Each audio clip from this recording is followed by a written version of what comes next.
উজানচর কংসনারায়ণ উচ্চ বিদ্যালয়ের নবগঠিত এডহক কমিটির পরিচিতি সভা অনুষ্ঠিত। বিস্তারিত দেখুন ডেইলি নিউজ ৭১-এর নিজস্ব প্রতিনিধির পাঠানো তথ্য ও ভিডিও চিত্রে। ডেইলি নিউজ ৭১, আমরা সত্য ও ন্যায়ের পক্ষে, সঙ্গেই থাকুন। ব্রাহ্মণবাড়িয়ার বাঞ্ছারামপুর উপজেলার ঐতিহ্যবাহী উজানচর কংসনারায়ণ উচ্চ বিদ্যালয়ের নবগঠিত এডহক কমিটির পরিচিতি সভা ও প্রথম সভা অনুষ্ঠিত হয়েছে।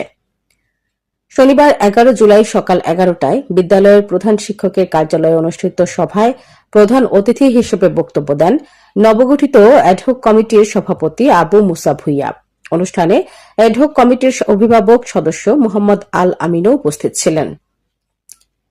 বিদ্যালয়ের প্রধান শিক্ষক বাবু তপন চন্দ্র সূত্রধরের সভাপতিত্বে অনুষ্ঠিত সভায় স্বাগত বক্তব্য দেন সহকারী শিক্ষক আসাদুজ্জামান।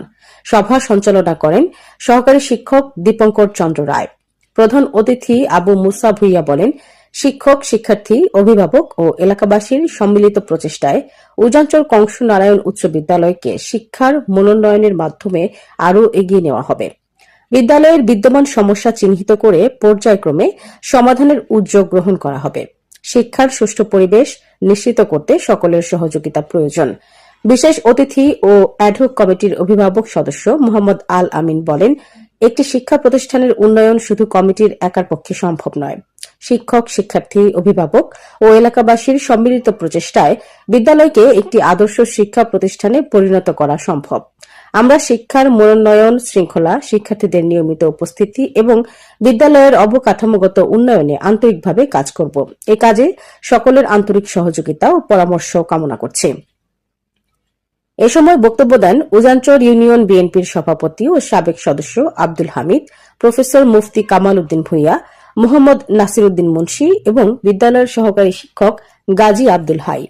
সভায় উপস্থিত ছিলেন বিদ্যালয়ের প্রধান শিক্ষক তপন চন্দ্র সূত্রধর, ইব্রাহিম খলিল, উজানচর ইউনিয়ন বিএনপির সহসভাপতি ও সাবেক সদস্য চান মিয়া, সাবেক সদস্য সচিব মোহাম্মদ নজরুল ইসলাম, সাংগঠনিক সম্পাদক মোহাম্মদ সাজিবুর রহমান সজীব, উজানচর ইউনিয়ন যুবদলের সভাপতি মোহাম্মদ বাবুল মিয়া, ইউনিয়ন স্বেচ্ছাসেবক দলের আহ্বায়ক মোহাম্মদ সুজন মিয়া, আব্দুর রশিদ মিয়া, আনিস মুন্সি সহ স্থানীয় গণ্যমান্য ব্যক্তিবর্গ।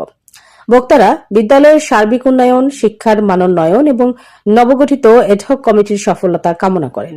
সভা শেষে কমিটির সদস্যরা শিক্ষার্থীদের সঙ্গে মতবিনিময় করেন এবং তাদের বিভিন্ন বিষয়ে খোঁজখবর নেন।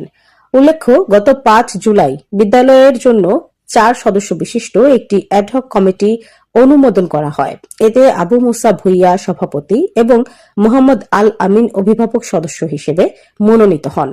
দায়িত্ব গ্রহণের পর তারা বিদ্যালয়ের উন্নয়ন ও মানসম্মত শিক্ষার পরিবেশ নিশ্চিত করতে শিক্ষক, অভিভাবক, স্থানীয় গণ্যমান্য ব্যক্তি ও এলাকাবাসীর সার্বিক সহযোগিতা কামনা করেন। Daily news ৭১, desk report, Bancharampur.